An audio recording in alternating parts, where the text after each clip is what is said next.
Welcome back to the channel everyone for another ESO build video. I'm Fuzzy Jugernaut. Today I'm going to be showing you my spin to win Stamden for the Flames of Vision patch. But first, before we get into the build, if you like this video or the content on this channel, make sure to subscribe, hit that like button, and push that notification bell to get the latest content from this channel. Now let's get into it. So this is a spin to win build, and it is a lot of fun. The build has good damage. It's not the highest damage, but overall it works well. We also have great sustain with really good survivability. We've got both ranged and melee attacks, so we have a bit of diversity in our playstyle. This build works in both solo and group, so either way you will be set to go and not have to change anything except for like monster pieces if you want like more damage or more sustain depending on your playstyle, and if you're running in group or solo like I was talking about. So it's completely up to you. Also, on a side topic, I'll probably be making a video about this soon, but I've noticed that there has been a bit of not just the lag, but like abilities not proccing or working, especially on a lot of my Stam characters. Some mag characters too, but mostly my Stam characters. Like the heals aren't working, rally's not really proccing as well. I'm sure other people have noticed this and been talking about it too, but like even the bull netch on this, like I just hit it in this video and like it still doesn't it doesn't come out sometimes, and then it finally comes out like that, as you see. As I didn't hit it, I hit it earlier. It just makes no sense. Like a lot of it doesn't proc out, so I'm double casting stuff trying to get the ability to proc and come out, but like I said, it just won't come out show. So I don't know if other people are having problems. I know that some other my buddies that play on here have been saying the same stuff, so I know it's not just me because I run on pretty bad internet. But besides that, like it's been a little bit of a pain, so you really gotta be like careful and work through it. But there's really nothing that we can do until ZOS can fix that, if they ever fix it, which we will eventually see. But just to put that out there and let you guys know, so be careful when you're out there. It's not just you, it's the game. So, but that's enough talk for now. I'm gonna let the clips finish out, and then we'll be right into the video. So I'll see you in about a second.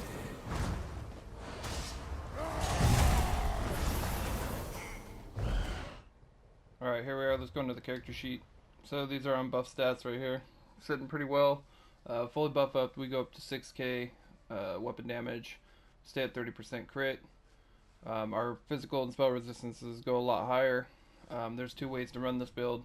We have good amount of stamina. We can go even higher with the stamina recovery by switching out a piece on our gear. Our health recovery goes pretty high.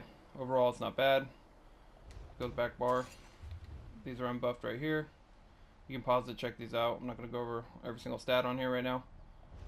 If we buff up,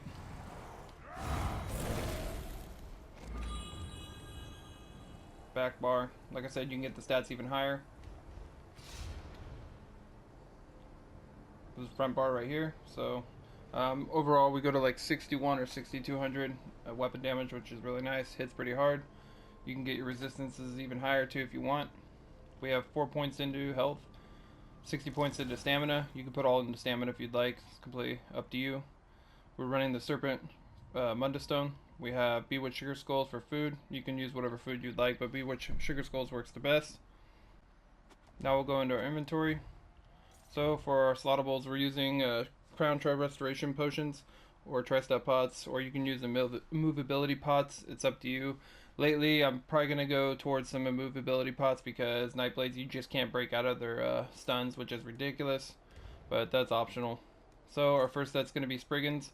This is similar to my Stam DK setup, but you can run it a few different ways. We're running dual wield on the front bar. We have Sharpened with Berserker Enchant, and then the other one is Sharpened with Berserker Enchant on it. You can change the second enchant and put like Poison Damage Enchant. I just had these already with these Berserker Enchants on them.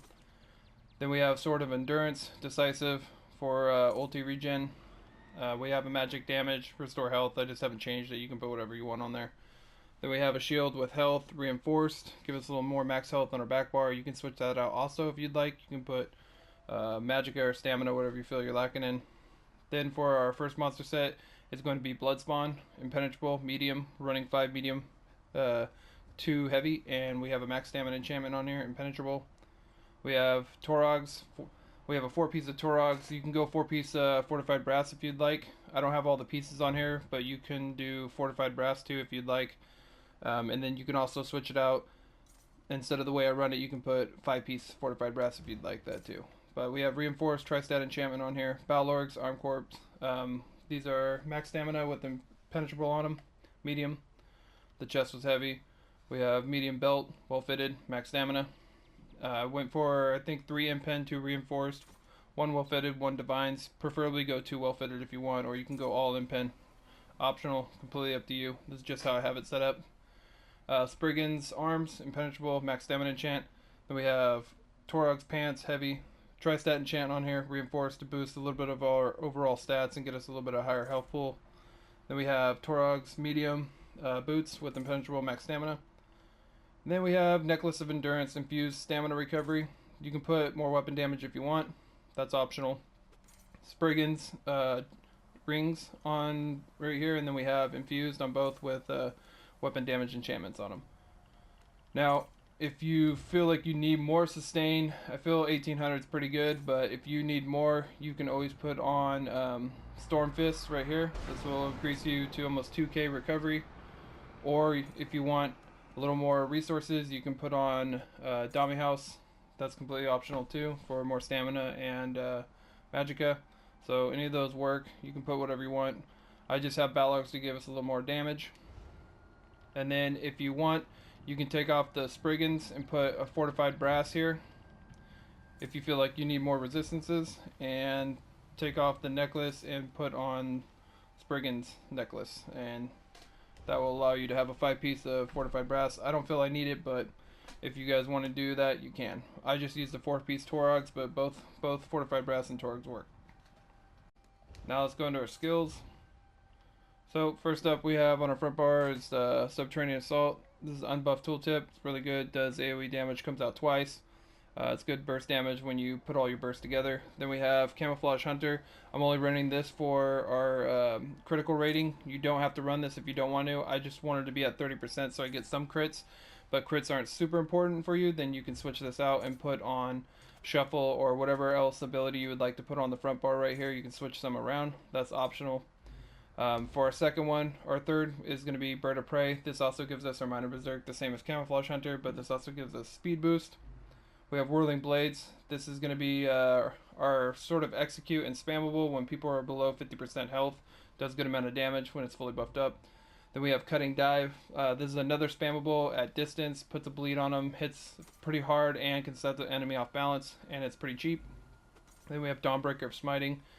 Fully buffed up, it goes a lot higher than this, but it hits really hard and also puts a stun on them. Our back bar, we're running Ice Fortress. This is going to give us our major resolve, which is important. Also gives us minor protection for 5 seconds, or for 24 seconds, 5%. Then we have Resolving Vigor. This heal goes up even higher when we're fully buffed up. It's like 18, I think, tooltip. It's not the highest it could be, but it's not bad overall. It's one of your main heals. And then Bull Netch, this is going to give us free stamina back, and it's pretty nice. It also increases our weapon damage up by 20%, so it gives us our major brutality. And then you can also spam this while you're running around to keep your health fully buffed up, and it costs nothing. Then we have Arctic Blast. This is one of our heals. It does a good amount of burst heal in the beginning, and then also heals us over time. And you can stun people with this. It costs magicka, but we have enough magic on the build for our work. Then we have Ransack.